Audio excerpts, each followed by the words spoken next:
Beximco industrial পার্কের 14টি প্রতিষ্ঠানের কর্মীদের বেতন পরিশোধ নিয়ে সরকারের একটি গুরুত্বপূর্ণ পদক্ষেপ নেওয়া হয়েছে। শ্রম উপদেষ্টা ব্রিগেডিয়ার জেনারেল এম শাখাত হোসেন জানান, আগামী 9 মার্চ থেকে শুরু হয়ে রোজার মাঝামাঝি সময়ে 33,234 জন কর্মকর্তা কর্মচারীকে 525 কোটি 46 লাখ টাকা পরিশোধ করা হবে।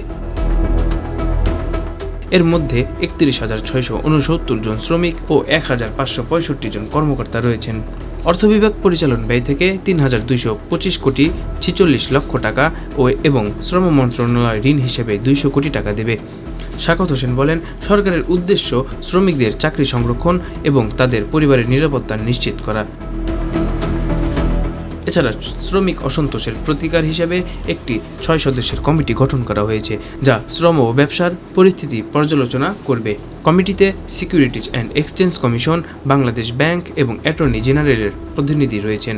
এই উদ্যোগের মাধ্যমে সরকারের লক্ষ্য কর্মসংস্থান এবং শ্রমিকদের কল্যাণ নিশ্চিত করা। Desk report, metro TV.